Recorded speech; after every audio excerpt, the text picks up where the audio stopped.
নমস্কাৰ মৰমৰ ছাত্ৰ ছাত্ৰীসকল পুনৰবাৰ সকলোকে আমাৰ গেভ এডুকেশ্যন চেনেলটোলৈ স্বাগতম জনাইছোঁ। আজি আমি আলোচনা কৰিম ষষ্ঠ শ্ৰেণীৰ অসমীয়া পাঠ্যপুথিৰ 14 নম্বৰ অধ্যায় নদী দ্বীপে ৰিঙিয়াই এই পাঠটিৰ সম্পূৰ্ণ প্ৰশ্ন উত্তৰসমূহ। গতিকে তোমালোকে ভিডিঅ'টো সম্পূৰ্ণকৈ শেষৰলৈকে চাই যাবা। এতিয়া চাওঁ আহা আমি প্ৰশ্নৰ উত্তৰসমূহ। প্ৰথমে 1 নম্বৰ প্ৰশ্নটো তোমালোকৰ দিয়া আছে ইয়াত। তলত দিয়া প্ৰশ্নসমূহৰ শুদ্ধ উত্তৰটো বাছি উলিয়াই সঠিক বৃত্তটো পূৰ কৰা। আমি তলৰ প্ৰশ্নকেইটাৰ শুদ্ধ উত্তৰটো বিচাৰি সঠিক বৃত্তটো পূৰ কৰিব লাগে। গতিকে ক নম্বৰটো চোৱা, ছাৰ ইমান ডাঙৰ সেইটো কি চৰাই? কথাষাৰ কোনে সুধিছিল? ইয়াত তোমালোকৰ 4টা অপশ্যন দিয়া আছে। তাৰে শুদ্ধ উত্তৰটো হ'ব অপশ্যন গ, মৃগঙে কৈছিলে। ইয়াত তোমালোকে গ নম্বৰ অপশ্যনটো বৃত্তটো পূৰ কৰিবা। তাৰপিছৰটো চোৱা, পানীৰ লহৰত ৰঙীন মুকুতামণিবোৰ কিয় জিলিকি উঠাৰ দৰে লাগিছিল? ইয়াতো 4টা অপশ্যন দিয়া আছে। তাৰে শুদ্ধ উত্তৰটো হ'ব গ নম্বৰ অপশ্যনটো, অস্তগামী বেলিৰ পোহৰ নৈৰ পানীত পৰাৰ বাবে ৰঙীন মুকুতাবোৰ জিলিকি উঠাৰ দৰে লাগিছিলে। গতিকে তোমালোকে ইয়াত গ অপশ্যনটো বৃত্তটো পূৰ কৰিবা। ইয়াৰ পাছতে 2 নম্বৰ প্ৰশ্নটোত দিছে, তুমি ওপৰৰ দ্বিতীয় প্ৰশ্নৰ উত্তৰটো কিয় শুদ্ধ বুলি বাছি ল'লা? সহপাঠীৰ লগত আলোচনা কৰি কোৱা। এতিয়া উত্তৰত লিখিবা, অস্তগামী বেলিৰ পোহৰে পানীত পৰাৰ ফলত পানীৰ ঢৌৱে ৰঙীন জিলিকনিৰ সৃষ্টি কৰে। পাঠত স্পষ্টকৈ উল্লেখ আছে যে বেলি অস্ত গৈ আছিল আৰু সেই সময়ত পানীত ৰঙীন পোহৰ পৰিছিল। সেইবাবে উত্তৰ গটো সঠিক। ইয়াৰ পাছতে তোমালোকৰ 3 নম্বৰ প্ৰশ্নটোত দিছে, নদী দ্বীপে ৰিঙিয়াই পাঠটো পঢ়া আৰু ভ্ৰমণ কাহিনীটো সহপাঠীৰ আগত বৰ্ণনা কৰা। এইটো তোমালোকে কৰিবা। তাৰ পাছতে 4 নম্বৰ প্ৰশ্নটো চাওঁ আহা। তলত দিয়া শব্দবোৰৰ অৰ্থ অভিধান চাই লিখা। তলত কিছুমান শব্দ দিয়া আছে, আমি অভিধান চাই তাৰ অৰ্থ লিখিব লাগে। এতিয়া প্ৰথমটো হৈছে অপৰূপ। অপৰূপ মানে হৈছে অতি মনোহৰ বা অদ্ভুতভাৱে শোভাময়, খুব শোভা বিলোৱা তাৰমানে। পৰিভ্ৰমী, পৰিভ্ৰমী মানে হৈছে ভ্ৰমণ কৰা। তাৰপিছতে আছে দলিচা, বগা ধুনীয়া কাপোৰেৰে সাজি দিয়া সজ্জা, সেয়াই হৈছে দলিচা। থৌকি বাথৌ, থৌকি বাথৌ মানে হৈছে হঠাৎ কিবা এটা দেখা বা অনুভৱ হোৱাৰ অভিব্যক্তি। অভিভূত, গভীৰভাৱে প্ৰভাৱিত হোৱা। হুমুনিয়া, দুখ বা আবেগৰ বাবে দিয়া গভীৰ নিশ্বাস, সেয়া হৈছে হুমুনিয়া। তাৰ পাছতে 5 নম্বৰ প্ৰশ্নটো চোৱা, তলত দিয়া প্ৰশ্নসমূহৰ উত্তৰ কোৱা আৰু লিখা। আমি প্ৰশ্ন উত্তৰ কৰিব লাগে এইকেইটা। প্ৰথমটো হৈছে ছাত্ৰ ছাত্ৰীসকল মাজুলী ভ্ৰমণলৈ কাৰ নেতৃত্বত গৈছিল? উত্তৰ, ছাত্ৰ ছাত্ৰীসকলে মাজুলী ভ্ৰমণলৈ হৰেণ হাজৰিকা ছাৰৰ নেতৃত্বত গৈছিলে। খ নম্বৰটো হৈছে মাজুলীলৈ যাবলৈ তেওঁলোকে ফেৰীৰে কোনটো ঘাটৰ পৰা যাত্ৰা কৰিছিল? উত্তৰ, মাজুলীলৈ যাবলৈ তেওঁলোকে ফেৰীৰে নিমাতী ঘাটৰ পৰা যাত্ৰা কৰিছিলে। যিটো নেকি যোৰহাটত আছে নিমাতী ঘাট, তাৰ পৰা তেওঁলোকে যাত্ৰা কৰিছিল। গ নম্বৰটো হৈছে ব্ৰহ্মপুত্ৰৰ চাপৰিটোৰ পৰা ৰিণিকি ৰিণিকি কিশোৰ সুৰ ভাহি আহিছিল? উত্তৰ, ব্ৰহ্মপুত্ৰৰ চাপৰিটোৰ পৰা ৰিণিকি ৰিণিকিকৈ ঐনিতমৰ সুৰ ভাহি আহিছিলে। ঘ নম্বৰটো চোৱা, মাজুলী আৰু যোৰহাট সংযোগী দলংখনৰ নিৰ্মাণ কাৰ্য তেওঁলোকে কোনটো ঘাটেৰে যাওঁতে দেখা পাইছিল?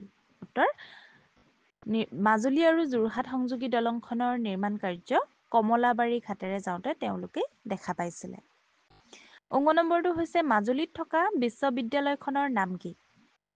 উত্তৰ, মাজুলীত থকা বিশ্ববিদ্যালয়খনৰ নাম হৈছে মাজুলী সাংস্কৃতিক বিশ্ববিদ্যালয়।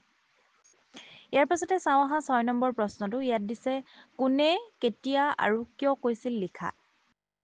তলত কোনে কেতিয়া আৰু কিয় কৈছিলে আমি লিখিব লাগে। প্ৰথমটো হৈছে, ব্ৰহ্মপুত্ৰ আৰু ইয়াৰ দাঁতিকাষৰীয়া বিল জলাশয় আদিৰ আশে পাশে শামুক ভঙা, কণামুচৰি, মাছৰোকা, পানীকাউৰী, গঙা চিলনী, ডাউক, শৰালী, বালিমাহী আদি অনেক চৰাই থাকে।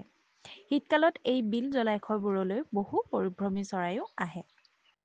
এতিয়া উক্ত কথাষাৰ হাজৰিকা ছাৰে মৃগঙে কৌতূহলেৰে দূৰৈত চৰাই এটিয়ে হঠাৎ চু মাৰি পানীৰ পৰা মাছ এটা ঠেঙত লৈ উৰা মৰা দেখাত সোধাৰ কাৰণে কৈছিলে। খ নম্বৰটো হৈছে, নাট ভাওনা আদিত যেতিয়া মুখা ব্যৱহাৰ কৰা হয়, মুখাবোৰে এক জীৱন্ত ৰূপ লয়। এই কথাষাৰ হাজৰিকা ছাৰে মুখা শিল্প আমাৰ ৰাজ্যৰ গৌৰৱ, সেই মুখাবোৰলৈ চাই পিনি কৈছিলে। ইয়াৰ পাছতে 7 নম্বৰ প্ৰশ্নটো চাওঁ আহা। বানপানী আৰু গৰাখহনীয়াই মাজুলীত কেনেধৰণৰ সমস্যাৰ সৃষ্টি কৰিছে পাঠৰ আধাৰত বুজাই লিখা। বানপানী আৰু গৰাখহনীয়াইনো মাজুলীত কেনেকুৱা ধৰণৰ সমস্যাৰ সৃষ্টি কৰে সেই বিষয়ে আমি লিখিব লাগে। গতিকে উত্তৰত লিখিবা বানপানী আৰু গৰাখহনীয়াই ইতিমধ্যে মাজুলীৰ বহু মাটি ব্ৰহ্মপুত্ৰৰ বুকুত জাহ গৈছে। এই খহনীয়াতেই বহু সত্ৰও নিশ্চিহ্ন হৈ গৈছে। এনেদৰে সত্ৰৰ সংখ্যাও কমি গৈছে যদিও মাজুলীক আজিও সত্ৰ নগৰী বুলি জনা যায়। এই কথাষাৰ মনত ৰাখিবা, মাজুলীক সত্ৰ নগৰী বুলি জনা যায়। তাৰপিছত লিখিবা ব্ৰহ্মপুত্ৰ নদীৰ বানপানী আৰু গৰাখহনীয়াই মাজুলীৰ ভৌগোলিক আৰু সামাজিক জীৱনত গভীৰ প্ৰভাৱিত কৰিছে। প্ৰতি বছৰে অধিক পৰিমাণে বৰষুণ দিয়াৰ বাবে গাঁওবোৰ বানপানীৰে বিলীন হৈ পৰে। নদী ভাঙন আৰু বানেৰে মাজুলীত কৃষি কৰাসকলক বহুত কষ্ট দিয়ে। মানুহৰ ঘৰ-বাৰী নষ্ট হয় আৰু বহু লোক ঘৰ-বাৰী এৰি উদ্দেশ্যৰ দৰে জীৱন যাপন কৰে। এই সমস্যাই মাজুলীৰ মানুহৰ জীৱন বহুত কষ্ট কৰি তুলিছে। ইয়াৰ পাছতে ৮ নম্বৰ প্ৰশ্নটো চোৱা। পাঠটোত উল্লেখ থকা ৰং কেইবিধৰ নাম লিখা আৰু কোনটো ৰঙৰ প্ৰতিফলন ক'ত ঘটিছে তাৰ এখন তালিকা প্ৰস্তুত কৰা। এতিয়া আমি পাঠটোত থকা যিবিলাক ৰঙৰ নাম গৈছে সেই ৰংকেইটা আমি বিচাৰি উলিয়াব লাগে আৰু সেই ৰংকেইটাইনো কি প্ৰতিফলন ঘটাইছে তাত পাঠটোত সেই কথা আমি লিখিব লাগে। এতিয়া এটা চাইডে ৰং, এটা চাইডে প্ৰতিফলন বুলি চাৰ্টখনত লিখা আছে। গতিকে প্ৰথমটো হৈছে শুকুলা। শুকুলা ৰংটোৱে কহুৱাখিনিক বুজাইছে, বগা কহুৱা। তাৰপাছত সেউজীয়া ৰংটোৱে মাজুলীৰ শস্য, বন, জংঘল ইত্যাদিক বুজাইছে, প্ৰতিফলন কৰা বুজাইছে। তাৰপিছতে নীলা হৈছে আকাশ, পানী, ব্ৰহ্মপুত্ৰ নদী। ৰঙা ৰংটোৱে সূৰ্যাস্তৰ সময়ত আকাশত দেখা পোৱা ৰংটো বুজাইছে। গাঢ় কলা এই ৰংটোৱে আকৌ বানপানীৰ ভয়ংকৰ দৃশ্যৰ কথা বুজাইছে। ইয়াৰ পাছতে ৯ নম্বৰ প্ৰশ্নটো হৈছে বাক্য ৰচনা কৰা। ইয়াত আমি বাক্য ৰচনা কৰিব লাগে। প্ৰথমটো হৈছে হাঁহি স্ফূৰ্তি। লিখিব পাৰা ছাত্ৰ-ছাত্ৰীসকলে শিক্ষা ভ্ৰমণত হাঁহি ফূৰ্তিৰে দিনটো উপভোগ কৰিলে। ইয়াত হাঁহি ফূৰ্তিৰে তাৰ তলত তোমালোকে ড্ৰেছ দিবা। হালি জালি ফুলনিত ফুলবোৰ হালি জালি আছে। ইয়াতো ঠিক তেনেকৈয়ে হালি জালিৰ তলত ড্ৰেছ দিবা।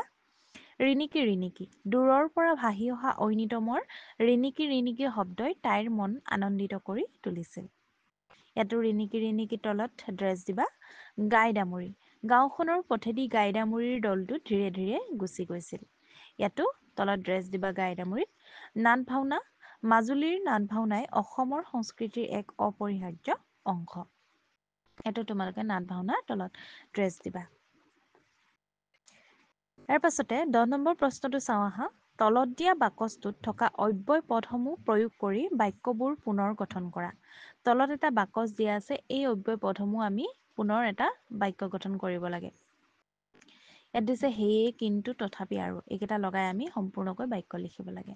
এতিয়া প্ৰথম বাক্যকেইটা দিয়া আছে ৰাম ঘৰলৈ গ'ল আৰু এটা দিছে ৰীতা ঘৰলৈ গ'ল।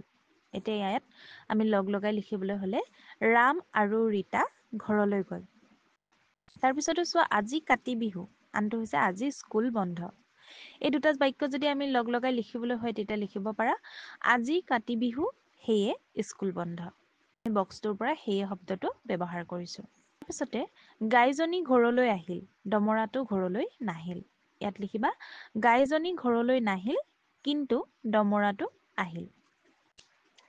নাহিল। তাৰপিছতে তোমাক ইমানকৈ মাতিলো তুমি মাত এষাৰো নিদিয়া। ইয়াত লিখিবা তোমাক ইমানকৈ মাতিলো তথাপি তুমি মাত এষাৰো নিদিলা। ইয়াত আমি বক্সটোৰ পৰা তথাপি শব্দটো ব্যৱহাৰ কৰিছোঁ। ইয়াৰ পাছতে ১২ নম্বৰ প্ৰশ্নটো চাওঁ আহা। মাটি আখৰা আৰু সত্ৰীয়া নৃত্যৰ বিষয়ে ভিন ভিন উৎস সমল ব্যক্তি, ইণ্টাৰনেট, বাতৰি কাকত, আলোচনীৰ পৰা সমল সংগ্ৰহ কৰি লিখা। এতিয়া ইয়াত কৈছে যে মাটি আখৰা আৰু সত্ৰীয়া নৃত্যৰ বিষয়ে লিখিবলৈ। ইয়াত মই লিখি দিছোঁ তোমালোকেও নিজেও চেষ্টা কৰিবা ইণ্টাৰনেটৰ পৰা বা বাতৰি কাকতৰ পৰা বা আলোচনীৰ পৰা সংগ্ৰহ কৰি এই দুটা বিষয়ে তোমালোকে লিখিবলৈ চেষ্টা কৰিবা। মই অলপ লিখি দিছোঁ। ছাত্ৰ-ছাত্ৰীসকল, এইখিনিয়ে আছিল আজিৰ তোমালোকৰ প্ৰশ্ন উত্তৰসমূহ। যদি ভিডিঅ'টো ভাল পালা তেন্তে ভিডিঅ'টো লাইক কৰিবা, কমেণ্ট কৰিবা আৰু এনেধৰণৰ ভিডিঅ'সমূহ পাই থাকিবলৈ আমাৰ চেনেলটো ছাবস্ক্ৰাইব কৰি থ'বা। ধন্যবাদ।